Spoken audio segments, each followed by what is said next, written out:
कर्ता ने कर्म को करण से संप्रदान के लिए आपादान से संबंध काथे की अधिकरण में पर संबोधन हेजी अजी हुआ है। आप कहिए कि सर कर्ता के 8 भेद पढ़ रहे हैं, लेकिन आप इसमें गौर कीजिए कि जब हम बोले कर्ता ने कर्म को करण से संपादान के लिए आपादान से संबंध काथे की अधिकरण में पर संबोधन हेजी अजी हुआ है, यानी आप देखिएगा कि के में काके की हे जी अजी अहुअर, ये सब जो आपको दिख रहा है ये सेंटेंस में जो चिन्ह बन के आया है इसको विभक्ति चिन्ह कहते हैं। और ये विभक्ति चिन्ह अगर सेंटेंस में नहीं लगाया जाए तो हमारा वाक्य अधूरा हो सकता है। कहिएगा कैसे सर? तो सबसे पहले आप यहाँ देख सकते हैं, ने रावण को मारा, अगर हम यहाँ से ने मिटा दे और यहाँ से को मिटा दे तो राम रावण मारा। आप बताइए, इसमें विभक्ति चिन्ह हटा देने के बाद जो हमारा वाक्य है वो कैसा लगता है? अधूरा लगता है। तो इसमें जो राम ने जो लगा ये क्या है? विभक्ति लगा। और फिर विभक्ति चिन्ह है कारक चिन्ह, विभक्ति चिन्ह है। विभक्ति चिन्ह किसको बोलते हैं? जो संज्ञा सर्वनाम के साथ जो जिस चिन्ह का प्रयोग करते हैं उसको विभक्ति चिन्ह कहते हैं। तो देखेंगे तो कर्ता कारक का जो विभक्ति चिन्ह है वो ने लगा हुआ होता है। जैसे देखिए कर्ता ने, राम ने रावण को मारा, तो आप इसमें देखिए कि क्या है? ने लगा हुआ होगा।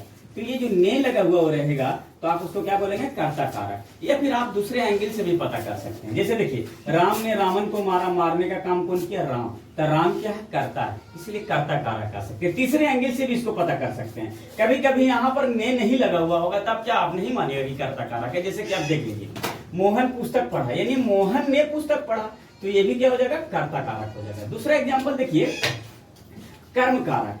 कर्म कारक का विभक्ति चिन्ह जो होता है वो क्या होता है? को होता है।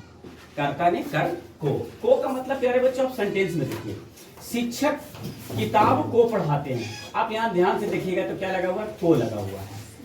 रोहन राजू को पीटता है, तो इसमें भी देखिएगा कि क्या लगा हुआ है? को लगा हुआ है। दूसरी एंगल से भी इसको आप जांच कर सकते हैं, सेंटेंस के अनुसार, परिभाषा के अनुसार से भी जांच कर सकते हैं कि जिस संज्ञा या सर्वनाम पर क्रिया का फल पड़ता है, फल का मतलब प्रभाव पड़ता है। जैसे शिक्षक किताब से पढ़ाते हैं, क्या है? शिक्षक किताब को पढ़ता है, तो पढ़ता है, पढ़ता का फल किस पर पढ़ रहे हैं? किताब पर, यानी पढ़ रहे हैं, किसको पढ़ रहे हैं? किताब को पढ़ रहे हैं। दूसरे आप देखिए, रोहन राजू को पीटता है, ये पीटने का जो फल है वो किस पर पड़ रहा है? राजू को, यानी पीटने का काम किसको हो रहा है? राजू को। इसीलिए कहा गया है कि जिस संज्ञा या सर्वनाम पर क्रिया का फल पड़ता है, यानी पीटना क्रिया है, फल किस पर पड़ा? राजू पर। पढ़ना क्या है? क्रिया है, किस पर फल पड़ा? किताब पर। तो इस एंगल से भी आप पता कर सकते हैं। और नहीं तो विभक्ति चिन्ह में को दिया हुआ रहता है और नहीं भी दिया हुआ रहता है, तो आपको समझकर करना होगा। तीसरा होता है करण कारक। और करण कारक की अगर विभक्ति चिन्ह की बात करें तो इसमें से लगा हुआ होता है। जैसे आप एग्जाम्पल में दे सकते हैं, राम कलम से लिखता है, यानी लिखने का काम जो है वो क्या है? माध्यम है कलम। यहाँ दूसरा देखिए, वह चाकू से काटता है, काटने का जो काम है वो क्या है? चाकू करता है, यानी कोई काम। जैसे आप यहाँ विद्यार्थी पढ़ने आए हैं साइकिल से, तो साइकिल आपको आने का यहाँ पर क्या है? माध्यम है। तो जो भी काम कोई माध्यम से होगा और उसमें से लगा हुआ होगा उसे हम लोग क्या बोलेंगे? करण कारक बोलते हैं। लेकिन इतना ही सही नहीं हो सकता है, से तो आपादान में भी लगा हुआ होता है, तो आपको समझना होगा।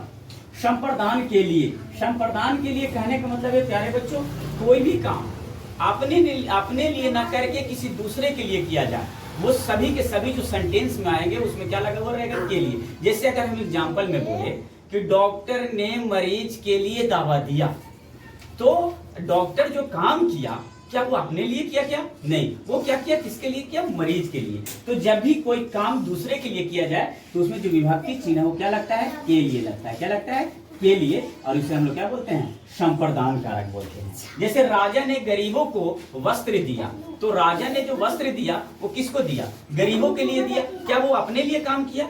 दूसरे के लिए किया। तो इसमें भी विभक्ति चिन्ह जो होगा वो क्या होगा? के लिए होगा।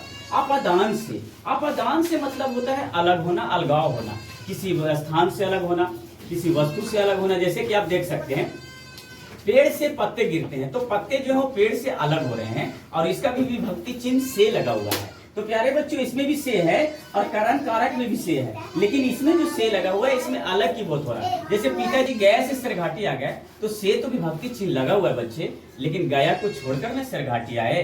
गंगा हिमालय से निकलती है, गंगा जो नदी निकलती है वो हिमालय को छोड़कर निकलती है। तो प्यारे बच्चे जिसमें से लगा हुआ हो और उसमें अलगाव की बोध हो, है ना, वो क्या कहलाएगा? आपादान कारक कहलाएगा। प्यारे बच्चों क्या कहलाएगा? आपादान।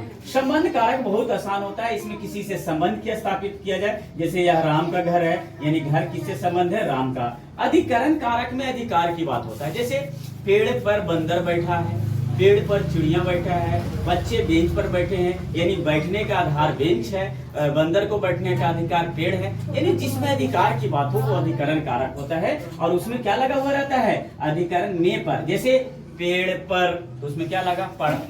छत पर बच्चे खेल रहे हैं, तो उसमें भी पर लगा हुआ है, यानी कि अधिकरण की जब बात करें तो उसमें क्या लगा हुआ रहेगा? में और पर। और संबोधन तो बहुत आसान होता है। संबोधन कारक में क्या होता है? हेजी अजिया हुआ लगा हुआ। जैसे किसी चीज को सामान मंगाना है, अजी मार्केट जा रहे हैं तो गोलकी जीरा लेते आइएगा, तो उसमें हम क्या संबोधन किए? हेजी। ईश्वर करे कि आप सफल हो जाए, तो इसमें हम क्या किए? हे ईश्वर, ईश्वर, ये सब जो है वो क्या है?